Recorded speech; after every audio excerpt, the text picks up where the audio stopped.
दोस्तों नमस्कार। दोस्तों, आज बहुत दिनों के बाद मैं आप लोगों के बीच में हाजिर हैं कुछ खास बातों को लेके। इस बीच हम आप लोगों के बीच में नहीं आ रहे थे। इसकी मुख्य वजह यह थी कि देखिए, हम लोगों ने एक मुहिम चलाई थी मीडिएशन वाली।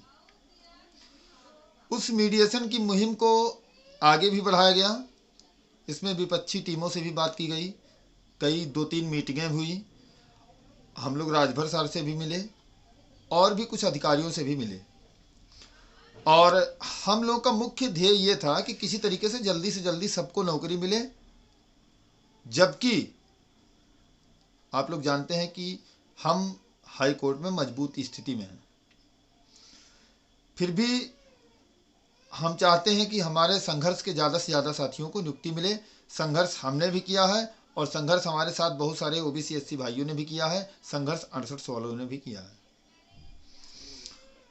और जो मीडिएशन की प्रक्रिया वाली बात थी, तो हम लोग उसके लिए फिर लखनऊ गए थे। लखनऊ में हम लोगों ने मेमोरेंडम तैयार करने के लिए सबका पहले ये था कि सबका डाटा निकलवा लिया जाए। तो लखनऊ में 87 याचिकाएं थी, कनेक्टेड हैं।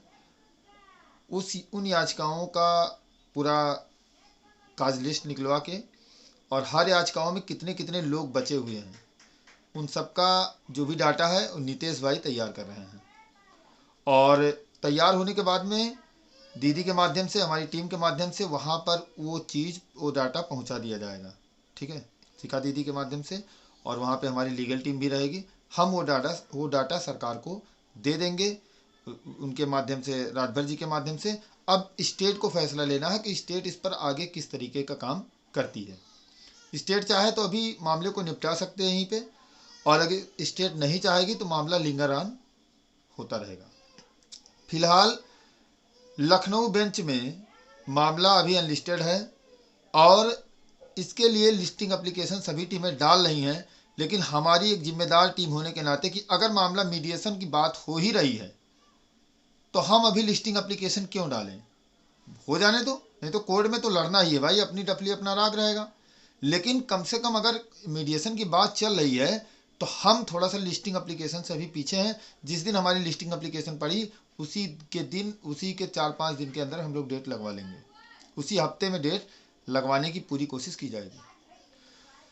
तो इसीलिए हम लोग कुछ बातें, किसी को हम लोग की बातें बुरी ना लगें, या सभी लोग एक साथ आए, एक एकता के सूत्र में बने, इसलिए हम लोग अभी तक किसी प्रकार की बातें सोशल मीडिया में नहीं कर रहे थे। अब आप लोगों ने कल सुना होगा कि जो भी प्रकरण हुआ, उस प्रकरण को लेके हमारे बहुत सारे साथी बहुत परेशान मुद्रा में हैं कि भैया ये हो गया। तो देखिए, ये बहुत दिनों से चल रहा है और ये आने वाले समय तक भी चलता रहेगा। समझ रहे हैं, बहुत दिनों से चल रहा और आने वाले समय में चलता रहेगा। क्या कोई सरकार एक बार एफिडेविट दे के, टेट पे एफिडेविट दे दिया सरकार ने, एक बार आपने कसम खा लिया कि भैया हमने ये काम नहीं, ये काम हमसे गलती हो गया, इस चीज़ की हमसे गलती होगी, वो भी कोर्ट में कसम खाया, और फिर जाके दूसरे दिन कसम खा लेंगे कि नहीं सर, वो उस दिन हम भांग के नशे में थे, हमने थोड़ा नशा ज़्यादा कर लिया था तो गलत एफिडेविट लग गया, ये मेरा एफिडेविट है। और एक स्टेट, एक जिम्मेदार स्टेट क्या है, इस एफिडेविट को दूसरा एफिडेविट लगवा पाएगी? वो भी ऑन रिकॉर्ड है। और एटीआरई का जो मसला है, एटीआरई पे तो हमने सरकार को यहां से दबाया हुआ है। सरकार ना इधर हिल पाएगी ना इधर हिल पाएगी। तो फिलहाल हम इस पोजीशन पे हैं, फिर भी हम चाहते हैं कि कोई ऐसी बात हो जाए जिससे और भी लोगों का भला हो जाए। हमारा क्या जाता है, हम तो संपूर्ण समायोजन और 22,000 के लिए लड़ रहे थे, हमें तो एक ही सीट मिलती ना। लेकिन हम लड़ रहे थे कि ज़्यादा से ज़्यादा लोगों का भला हो जाए। हमारा क्या जाता है, हम तो सारे सुपर टेट पास हैं, सबका नियुक्ति मिल जाए, क्या दिक्कत है भाई। हम तो हर तरीके से समर्थन करते हैं, क्योंकि हम जानते हैं कि नई भर्ती नहीं आने वाली है। नई भर्ती इसलिए नहीं आने वाली है क्योंकि सरकार ने शिक्षा मित्रों को भी कंसीडर कर लिया। क्योंकि ये था कि 2 भर्तियों के बाद में उनको हटा के और जगह खाली होगी, छात्र शिक्षक अनुपात कम ज़्यादा होगा तो नई भर्ती आएगी। लेकिन छात्र शिक्षक अनुपात तो अब एकदम से ओके हो गया भाई, उनको क्या दिक्कत है।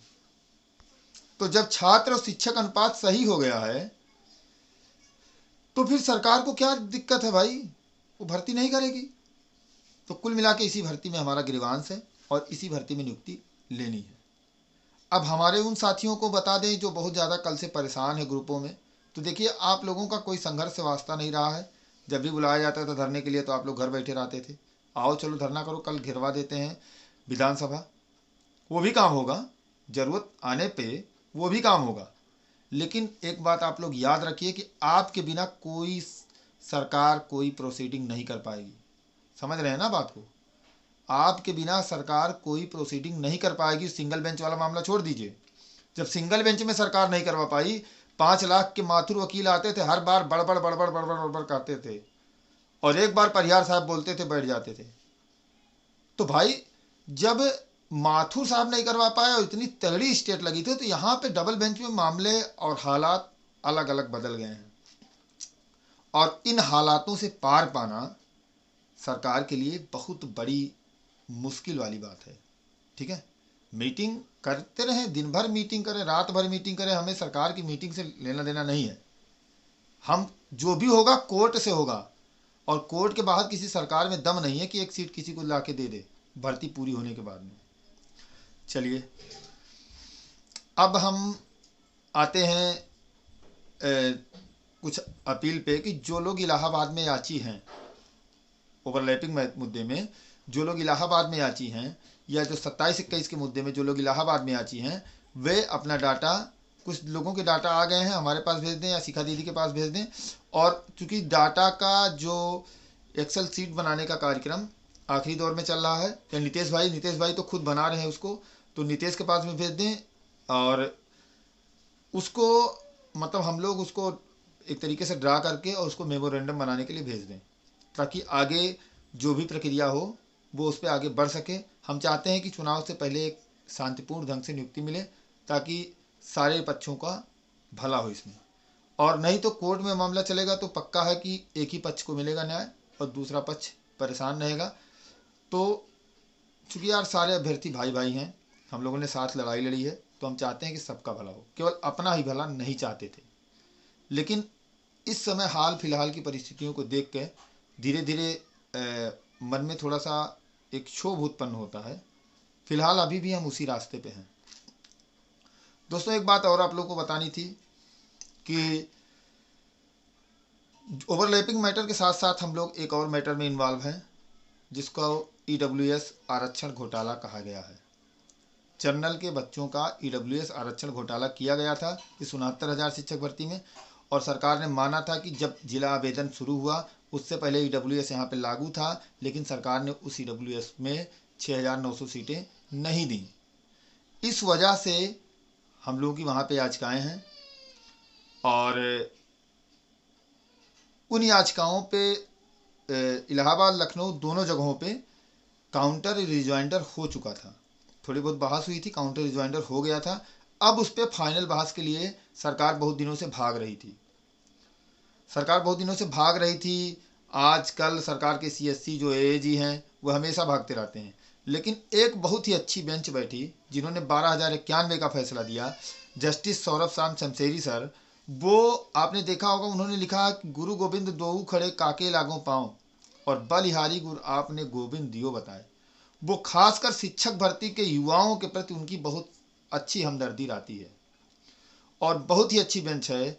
और उस बेंच ने पिछली सुनवाई में, चूंकि केस अनलिस्टेड था और बाद में जब भाइयों ने लिस्टिंग एप्लीकेशन डाला है, तो उसके बाद में जब ये लिस्ट हुआ केस, उस दिन भी सरकार की जो CSC अर्चना सिंह भाग रही थी, लेकिन वहाँ पे जस्टिस ने उनको फटकार लगाते हुए कहा कि आप इस केस से कैसे भाग सकती हैं, 5 साल हो गया इस केस में, इन बच्चों का ग्रीवांश प्रभावित है, ये बच्चे इतने परेशान हैं, तो आप भागिए मत, आइए 5 तारीख को, और 5 तारीख को इसकी फाइनल हियरिंग है।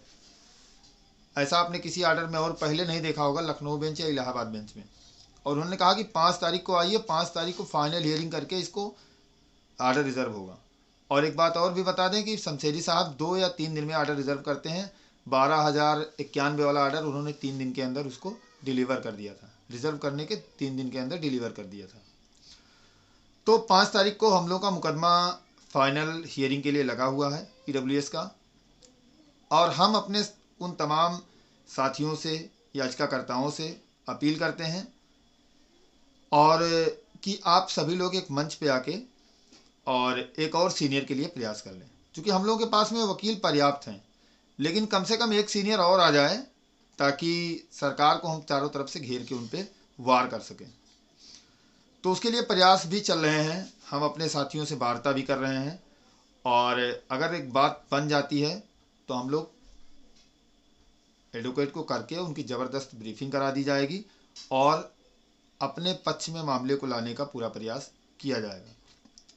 इससे हमारे जो ओवरलैपिंग में याचिका करता हूँ वो बिल्कुल ना घबराएं, क्योंकि ओवरलैपिंग एंड ईडब्ल्यूएस दोनों अलग अलग मैटर है, और ओवरलैपिंग में हमारा नुकसान हुआ है, सबसे ज़्यादा नुकसान हमारा ओवरलैपिंग में हुआ है।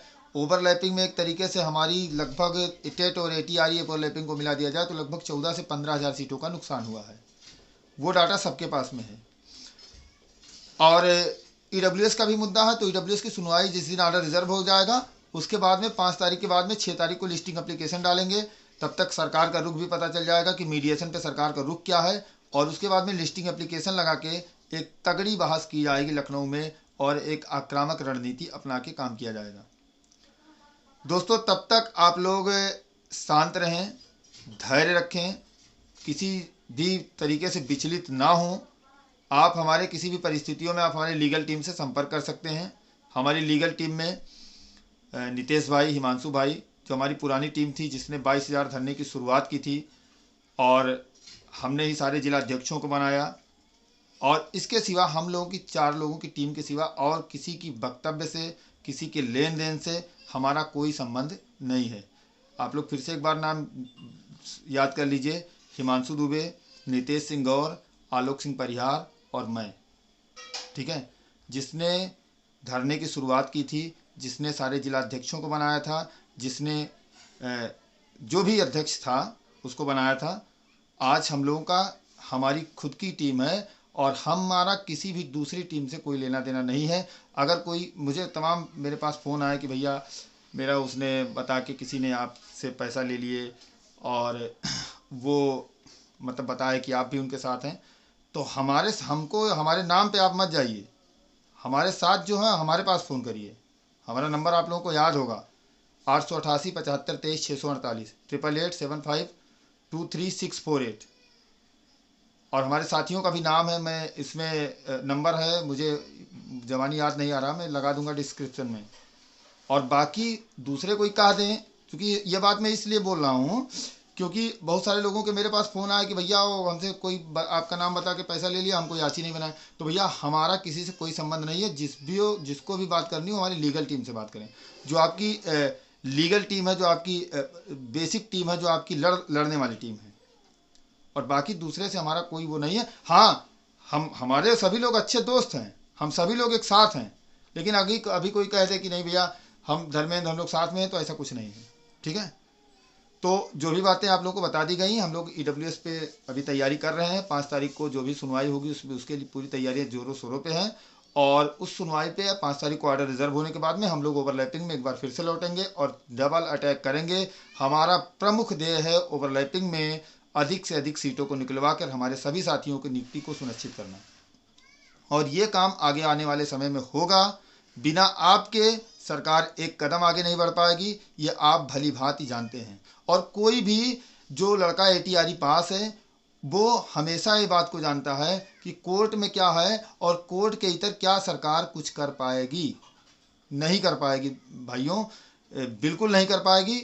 आज एक और मामला लगा हुआ है, उस पर भी हमारी नज़र बनी हुई है। सुप्रीम कोर्ट में बीएड का मसला लगा हुआ है। जो मध्य प्रदेश में जो बीएड है वहाँ पे सब्जेक्ट टू आउटकम था, और वहाँ पे जो नियुक्ति पाए थे उनकी क्लेरिफिकेशन याचिका लगी हुई है। आइटम नंबर 5 पे सुनवाई होगी अनिरुद्ध बोस सर की बेंच में, तो वहाँ भी हम लोगों का ध्यान है, देखते हैं वहाँ पे क्या होता है। लेकिन फ़िलहाल 69,000 में बीएड पूरी तरीके से सुरक्षित है। आप लोग बिल्कुल भी इसके लिए परेशान ना हों, और स्वस्थ रहें, मस्त रहें। फिर बाद के वीडियो में हम लोग आके जो भी होगा आप लोगों को लाइव बता दिया जाएगा। धन्यवाद दोस्तों, नमस्कार, जय श्री राम, जय हिंद।